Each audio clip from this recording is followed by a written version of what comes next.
Vacation finally over, Joyce slowly sunk down into the plane's teeny tiny seat, hoping beyond hope that no one else would sit down next to her. The last day of her trip was the best that anyone could have asked for. The horseback riding on the white sand beaches, parasailing, and the secluded late-night dinner next to the ocean with a very nice man was all things a holiday is dreamed of. When Joyce woke up the next morning to catch her flight, her painful screaming from the sunburn she had everywhere could be heard through the whole hotel. Thank goodness she had packed last night. This morning, all she had to do was take a shower, dress, and be on her way to the airport.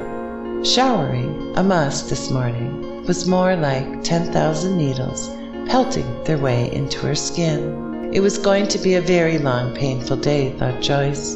Clothes came next, soft ones for the 6-hour-long plane ride. Joyce really had no idea how she was going to get through her day on this plane, burned her crisp, not being able to move if someone squeezed in next to her in the middle seat.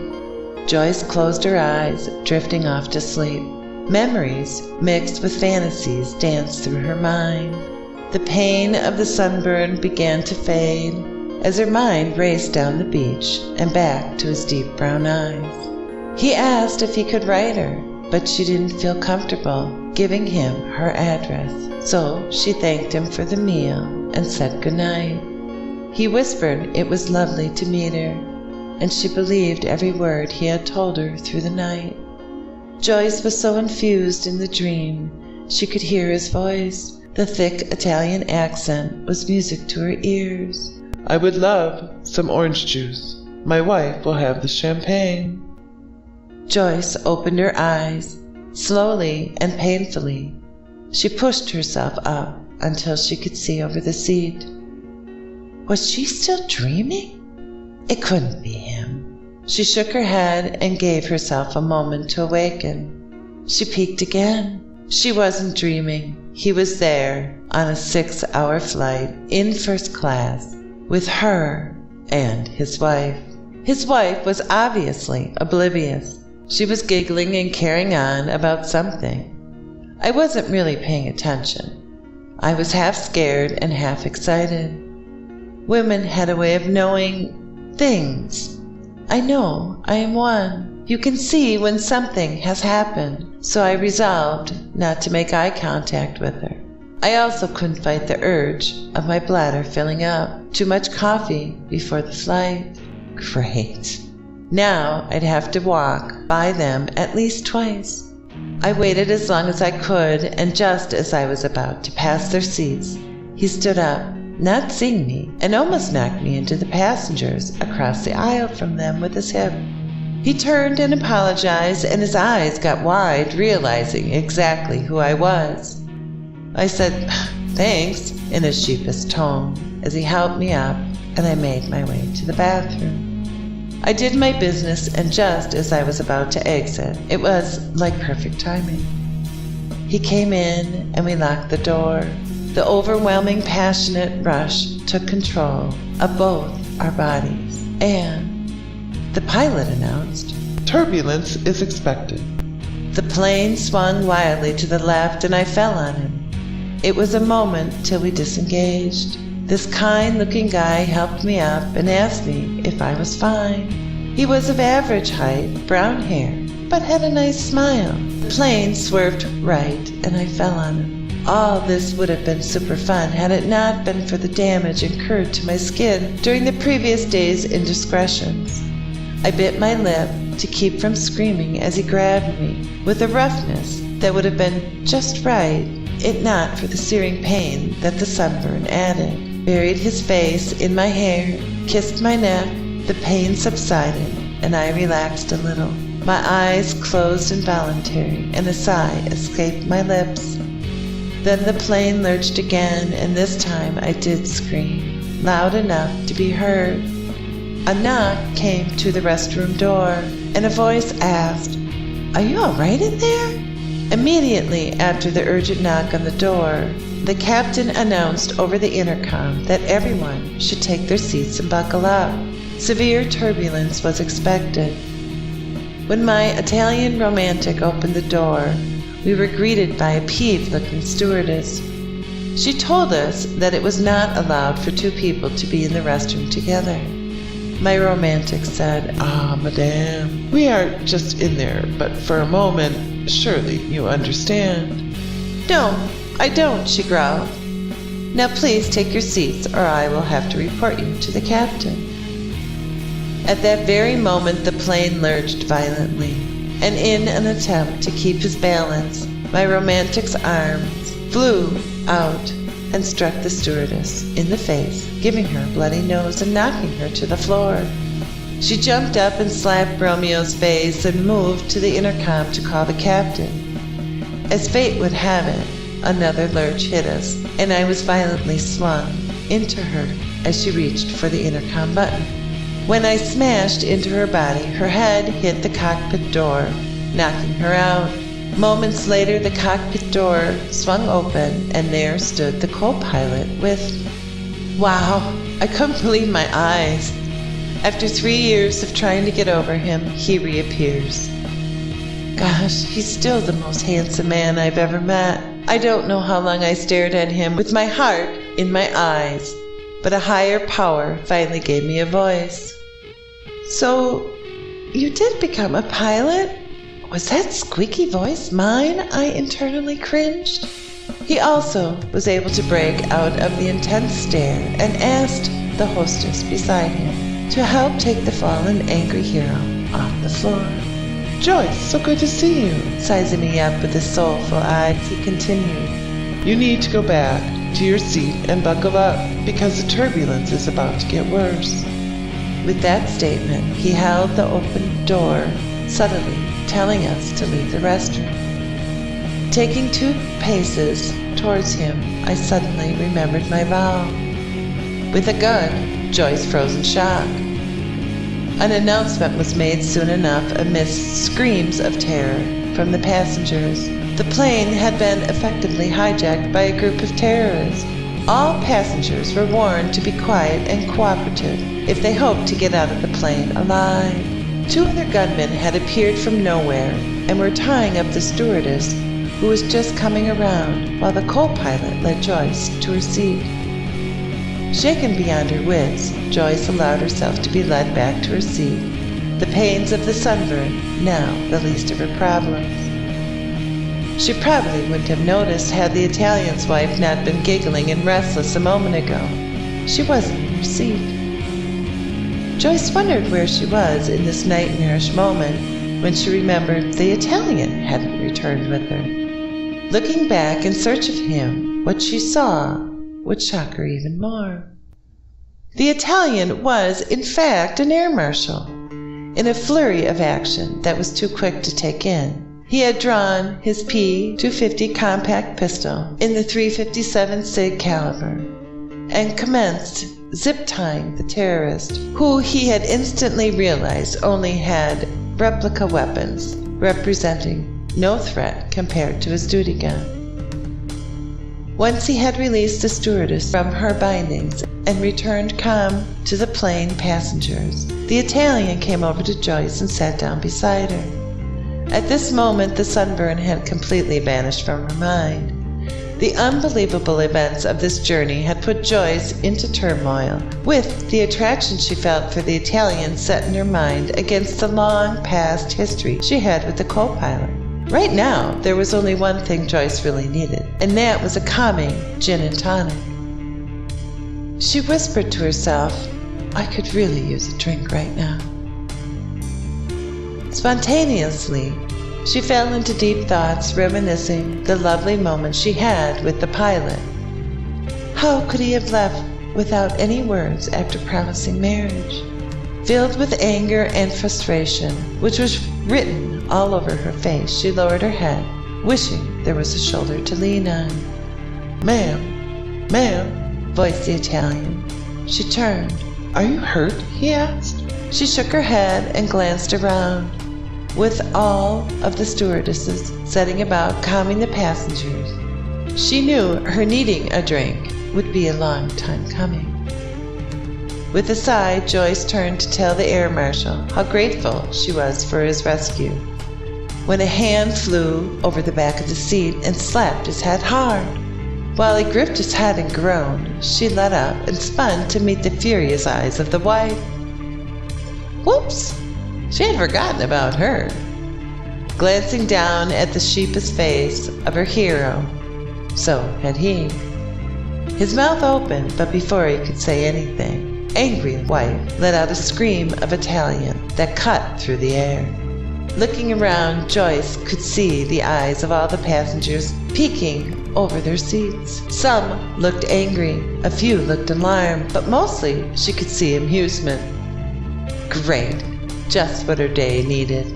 Now she was front and center in a Jerry Springer show.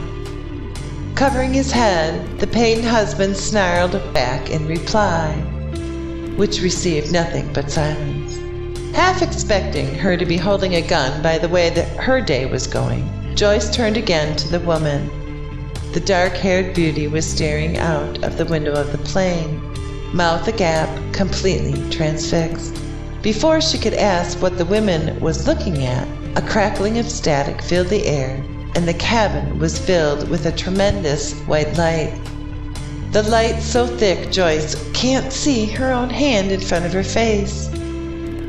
When the light fades, she notices the wife is gone. Looking around the cabin, she realizes everybody else is gone too. She stands there trying to rationalize what she's seeing. The cockpit, the door still open. Pushing her way through, Joyce freezes, her breath caught in her throat at the sight before her.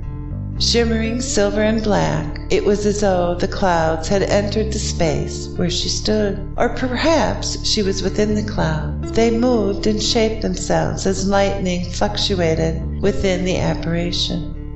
The lightning danced and arced towards her, and Joyce could only stand there as the shape formed the figure of a being. The being stood tall, clad in a dark cape that looked like the deep black of space. Its face was completely covered. It extended a hand towards Joyce. She hesitated. Then she felt the floor under her buck and jerk, and Joyce felt herself falling before the floors restabilized. She looked around, still wondering where everybody had gone. The being before her waited patiently, arm out, hand inviting her, lightning dancing across its body. I must be dead, Joyce thought. This being has come for me. The being shook its head as though reading her thoughts. This gave her hope. Joyce took the being's hand. Lightning danced upon her, tickling, tingling. Joyce gave a soft giggle. The being nodded, and then there was another flash, a white light, and they teleported to another location. One of beauty, of amazing smells, with lush green plants around her. Yet above her, instead of skies, was the steel of metal and blinking lights of a ship? What the hell? Where am I? The being stood there behind me, tall. We teleported somewhere. That's what I know. I'm trying to regain balance while he's combing his hair. Wavy, dreamy hair. Nice build, with its dark cape dancing with the water. What? Wait, what? We're literally in the water, submerged? I can't breathe. It's okay, said the being as he reveals his face. Air! I need air, Joyce gasped, panicking. Joyce thought, God, don't let me die like this. It's okay, you can breathe here, he said. Joyce's thoughts spiraling higher and higher, out of control. I can't hold my breath any longer. I'm gasping for air to breathe. Sorry for disobeying my parents. Sorry for everything. Just give me a second chance, Lord. I draw my last breath. That's it. I'm dead. Where's the light? Where are the saints that should be welcoming me into heaven? Is this heaven or hell? Nothing was hell-like. All I can see is a handsome man with his perfect hair. He's above me, talking, shouting. Is this Jesus or God? He's got very nice teeth. Are those jawlines real? His eyes were sparkling bright. Everything's fine. It was the being who saved me from the airplane accident. I'm not dead? Asked Joyce. You're not. You're in my kingdom. Well, soon to be my king. I'm Evan, by the way. King Evan. If you may, he said. I'm Joyce. And what am I doing here? Came the reply. Evan started to explain. Well, this kingdom isn't going to be mine until I find my own queen. So, Joyce, still in shock of all that has now transpired, thinks this is insane. This is just a dream, I hope. I want to pinch myself to wake up. Heck, my sunburn's gone. This can't be happening. I'm underwater, and what even is this being before me? This goes beyond anything I have been taught. I take a deep breath, but it's weird being underwater. You must understand, this is all very sudden and confusing. How did we even teleport here? Who are you? Why choose me? She was slowly developing a headache. All in due time, my queen. First, a cup of our finest alcoholic beverage. Soon to be, King Evan said. Well, thought Joyce, she did say she needed a drink. She raised the glass to her lips and guzzled the cocktail, which tasted like sambuca mixed with oranges. It calmed her nerves, and she let out a sigh. Evan gazed expectantly into her eyes, and she saw the clearest blue eyes that mirrored the ocean in the sunlight. Tiny bubbles escaped from his mouth as his blonde hair floated upwards into the sky. I have waited such a long time for you, Joyce, Evan said, and look at my beautiful prize. Joyce felt like all her fears, both conscious and unconscious, had disappeared, as if the beverage had given her an energy cleanse, and she had crystal clear intuition. The passengers and the crew on the aircraft are our people, she said. Yes, said Evan, and the terrorists are from Zantan, the land of the polar ice caps. We have been at war with the Zantans for 20 years, but you, my love, helped us defeat them today. The stewardess was one of them. That stewardess was a bitch. I'm glad she's dead, said Joyce. Evan rejoiced. Let us all go to my kingdom and begin our festivities. We have to prepare a wedding. Moments of doubt started to fill her head. Your kingdom? A wedding? Kids? What am I doing? Where did all this start? Wasn't I... I don't want to remember. She realized that all this is a dream, and once more, remembering where she was when she fell asleep, she will wake up once again. Thinking back, she realized when she was embarrassed and just wanted to be somewhere else, the clouds happened. When she wanted an explanation, no matter how strange it would be, the being happened. But wait, the last thing she wants now is to remember. Yes, let's do that. Let's get married and have kids, she yelled, thinking this will keep the dream going while she figures out how to make the best out of this situation. All she had to do now was to test her theory. She closed her eyes and had a deep thought to decide what she wanted.